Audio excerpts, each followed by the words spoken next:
Ассаламу алейкум, құрметті достар.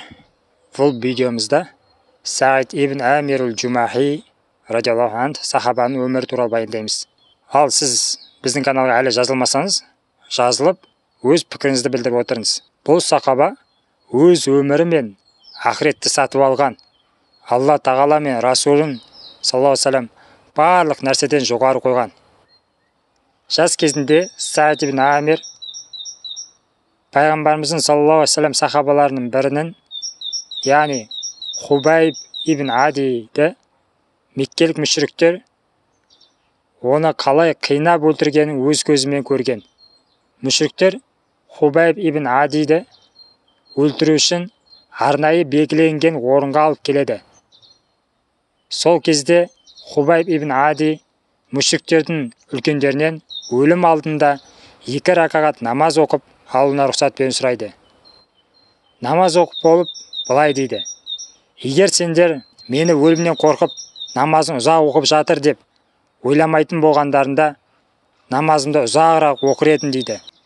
Мүшриктер Хубайб ибн Адиді ағашқа байлап қойып, денесінен бір бөлігін артынан бір бөлікті кесіп алып қорлайды.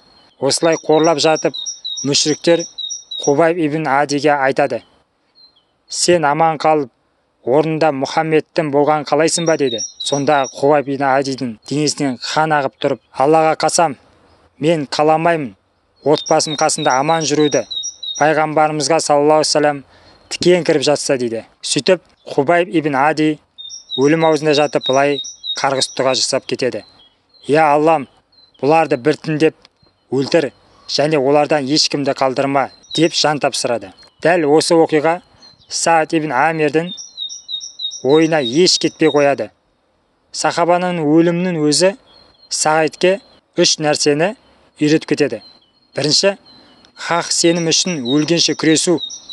Екінші, шынайы сенім адам сегінгісіз кереметтер жасайды. Үшінші, барлық жан тәнімен жақсы көруге лайық адам ол Алланың Расулы Мұхаммед саллаллаху алейхи вассалам. Осыларды шынайы ұққан Саид ибн Амир исламды қабылдағанын жария етіп Мадинаға аттанады. Пайғамбарымыз саллаллаху алейхи вассалам дүниеден өткенше жанында болып разылығын алады. Және 2 халифаға да адал қызмет етіп, өз насихатын айтып отырады. Сол насихаттардың бірі Омар радиаллаху анхуға айтқан: я Омар, Алладан қорқ адамдардың құқығынан, ал Алланың әмірі тұрғанда адамдардан қорқпа. Сөзін ісіне қайшы келмесін. Ең жақсы сөз ісімен расталғаны. Тағы бірде: я Омар, жақындағы және алыстағы мұсылмандарға көңіл бөл. Өзіне және отбасына жақсы көргенді оларға да жақсы көр. Өзіне және отбасына ұнатпаған нәрсенді оларға да ұнатпа. Хақ жолда бол.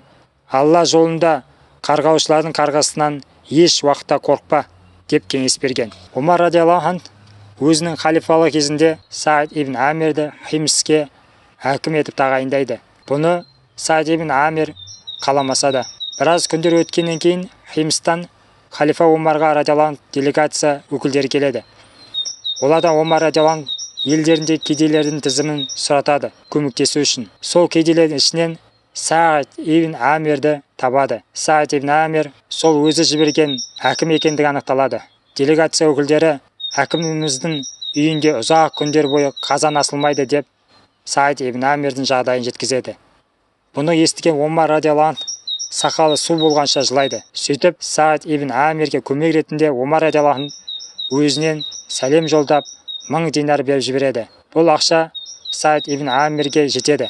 Бірақ Саид ибн Амир оны ақыреттің сауабы үшін өзінен де төмен санаған мұқтаждарға таратып жібереді. Осыдан көп өтпестен Омар радиаллаху анху қарамағындағы елдердің хал ахуалдарын білу үшін Шам елін аралап Химске келеді. Химс халқынан Омар радиаллаху анху сұрайды: әкімдерің қалай? Оған айыптарын жоқ па? Сонда Химс халқының Саид ибн Амирге таққан айыптары мына 4 болды. Бірінші, бізге күн шыққанға дейін келмейді.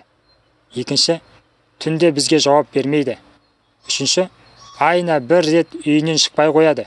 Төртінші, кейбір кездері талып қалып мәжілісімізден кетіп қалады дейді. Бұл айыптарға Саид ибн Амир халифа Омар радиаллаху анху сұратқаннан кейін жауап береді: Бірінші, күн шыққанға дейін шықпауым, таң атпастан отбасым үшін қамыр илеп, нан пісіремін. Екінші, түнде жауап бермеуім, уақытымды Аллаға арнағым келеді. Үшінші, айына бір рет үйімнен шықпай қалуымның себебі, мені үстімде бұдан басқа киім жоқ. Осыны айына бір рет жуып, кепкенін күтемін. Ал кейде құлап қалуым себебі, жас кезінде Хубайб радиаллаху анхудың өлімі еске түсіп, Хубайбке көмектеспегенім үшін Алла мені кешірмейді деп, соны ойлап есімнен айырыламын деп жауап береді. Омар радиаллаху анху Саид ибн Амирге тағы да 100 динар береді, қажетін өтесін деп. Бұл кезде Саид ибн Амир әйелімен ақылдасып, әйеліне айтады: Алла тағалаға қарыз беріп, Алла тағаланы жақсы қарыз қайтарышы етіп қоймаймыз ба деп, осыған келісіп, бұл ақшаны да мұқтаждарға таратып жібереді. Алла тағала Саид ибн Амирге разы болсын. Өзінен гөрі басқаларды артық қойған нағыз мұсылман ер болған. Міне, осылай бұл сахабамыздың өмірі де кішкене тоқталып кеттік. Видео ұнаса, достарыңызбен бөлісіп, лайк басып, қолдап отырыңыздар. Біздің каналға жазылып, қолдау көрсетіп жатқандарыңызға Алланың рахметі мен мейірімі жаусын. Ассаламу алейкум.